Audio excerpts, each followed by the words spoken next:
Баршаңызға қайырлы күн достар. Бүгін сіздермен осындай бір ерекше рецептмен бөлісейін деп отырмын. Яғни балдай тәтті осындай себет нанның жасалу жолымен барлық қыр-сырымен бөлісетін боламын. Бұл нанды кез келген құдалыққа немесе сыйлыққа ұялмай апаруға болатын ерекше сыйлық болып табылады. Сондықтан видеоны міндетті түрде соңына дейін қарап лайк басып, арнама жазылуды ұмытпаңыздар. Ол үшін бізге керегі жылы сүт, жылы су, қант және де жұмыртқаның ағы, сары май және де ашытқа керек болады. Және де бір шымшым тұз керек болады. Қамыр илейтін ыдысымызға осылай жылы суымызбен сүтімізді және де қантымызды, ашытқымызды салып, осылай бетін жауып 5-10 минутқа қойып, ашытқымызды сәл көтеріп аламыз. 10 минуттан кейін осылай сәл көтерілгеннен кейін толықтай араластырып, сәл шымшым тұзымызды саламыз. Және де үстіне жұмыртқаның ағын және де майымызды құйып толықтай араластырамыз.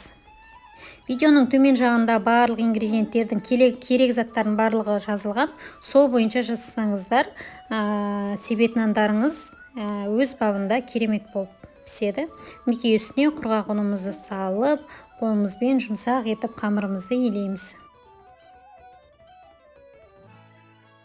Осылай қолымызбен қамырымызды жұмсақ етіп илеп алғаннан кейін, шамамен 1 сағатқа жылы жерге қамырымызды ашытуға қоямыз.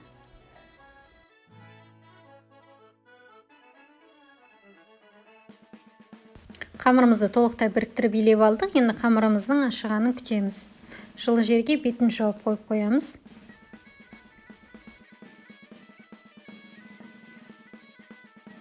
Мінекей достар, біздің қамырымыз көтерілді. Осылай өз бабында керемет болып ашыды.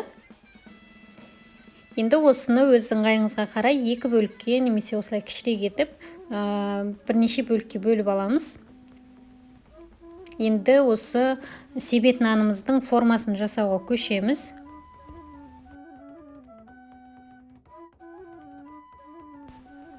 Осылай бөліп, жұқалап, кішірек етіп, осылай ұзыншақ бөліктерге бөлеміз. Барлығын бірдей етіп бөліп шығамыз.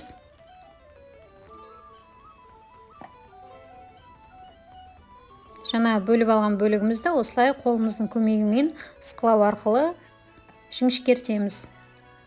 Барлығын осылай бір қалыпқа келтіріп аламыз. Жіңішке болуы керек, өте жуан емес.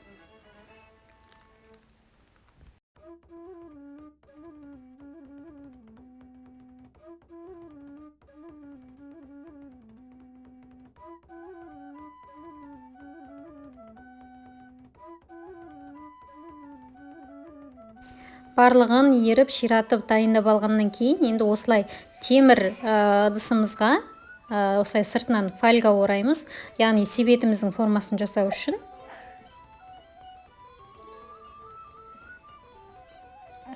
Мінекей видеода түсінікті деп ойлаймын. Барлығын осылай тізіп шығасыздар.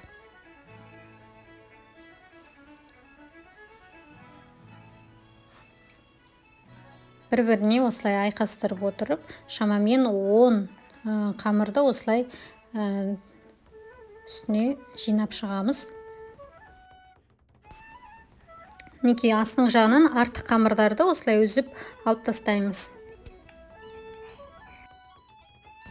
Мінекей енді бұл себеттің ең астыңғы бөлігі болып саналады. Бұл жерге жаңа көбірек жиналған қамырымызды осылай қолымыздың көмегімен жұқартамыз. Біркелкі етіп, тегіс етіп шығартамыз. Яғни дастарханға қойған кезде себетіміз түзу тұру үшін.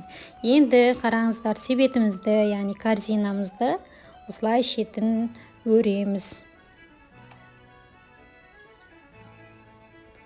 Мұқият қараңыздар.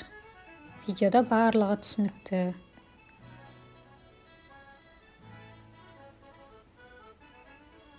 Бірін астына, бірін үстіне келтіре отырып, сосын ең соңғы бөлігін осылай бір-біріне қосып тоқтатамыз. Мінекей достар, екіншісін осылай өріп шығамыз.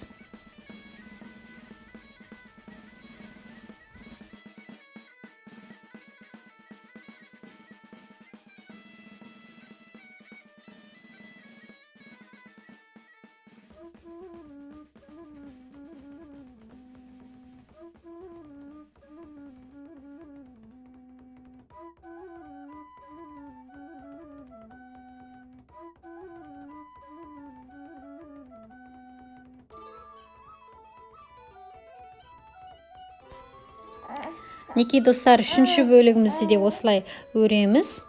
Яғни себетіміздің формасын дайындаймыз. Мінекей артық жерлерін алып тастаймыз. Формамыз мінекей дайын болды. Енді үстіне әсемдігі үшін жұмыртқаның сарысын жағамыз. Барлық жеріне толықтай бірдей етіп жап шығамыз.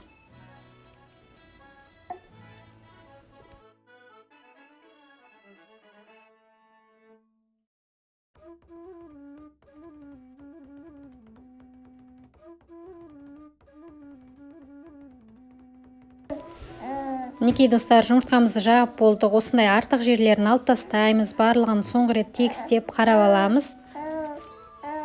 Енді шамамен 15 минутта қызып тұрған пеште 200 градуста пісіреміз. Мінекей достар, біздің ең басты себетіміз дайын болды. Мінекей жасалу жолы қарапайым, өте оңай. Астыңғы бөлігі сәл осылай қоңырланады, себебі бұл ең көтеріңкі жағы болғандықтан. Ең бастысы барлығы осылай толық піседі. Енді осылай ыдысымыздан ажыратамыз, осылай ыдысымызды аламыз. Өте ыстық, абайлаңыздар. Фольгамызды да алып тастаймыз. Мінекей достар, фольгамызды толықтай ажыраттық. Енді ішкі бөлігі осылай сәл ағарып тұрады, әппақ болады. Бұл жағын шамамен 5 минутқа ғана қызып тұрған пешке қоямыз. Сонда ішкі бөлігі де толықтай піседі.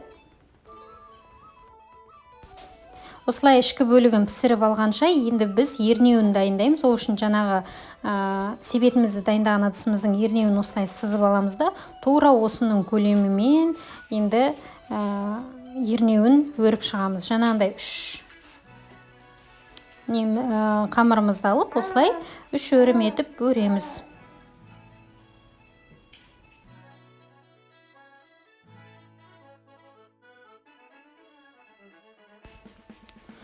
Мінекей достар, өріп болдық. Жаңағы формамыздың көлемімен бірдей болды. Енді әсемдік үшін сәл күнжіт немесе мак тепсеңіздер болады. Немесе осындай кішкентай формаңыз болса, әрине гүлдер бетіне әсемдеп қойсаңыз болады.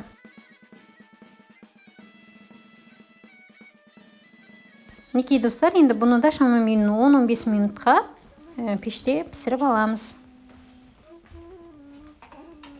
Осылай сарғайып, әдемі болып, біздің себетіміздің ернеуі дайын болды. Енді достар, себетіміздің, яғни ұстайтын жері тұтқасын дайындауға көшеміз. Ол үшін жаңа дөңгелек етіп сызып алған болатынбыз. Енді соның тура жартысына келетіндей етіп, жартысын ғана осылай өріп шығамыз. Мінекей достар, доғалы етіп өріп алдық. Бұл да пісті, шамамен 10 минут аралығында піседі осылай қызарып. Енді біздің ең маңызды бөлігіміз барлығын пісіріп дайындап алдық. Енді себетімізді қалай жинаймыз? Ары қарай себетімізді жинайтын боламыз. Толықтай себеттің қалай дайындалатынын қазір көрсетемін. Мінекей себетіміздің ең бірінші ернеуін орналастырамыз. Бұл әрине өз қозғалып кететіндіктен бұны жаңағы зубочистканың көмегімен осылай тоқтатамыз. Қозғалмайды осылай.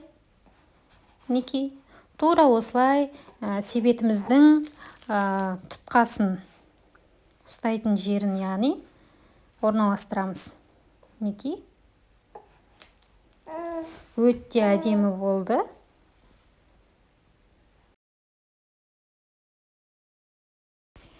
Мінекей достар, көздің жауын алар себет нанымыз дайын болды. Егер сіздерге видео рецепті ұнаған болса, видеоның соңына дейін қараған болсаңыз, міндетті түрде лайк басып, комментарий қалдырып, арнама жазылып алуды ұмытпаңыздар. Және де видеоның жоғары жағындағы инста парақшама жазылып алуды ұмытпаңыздар.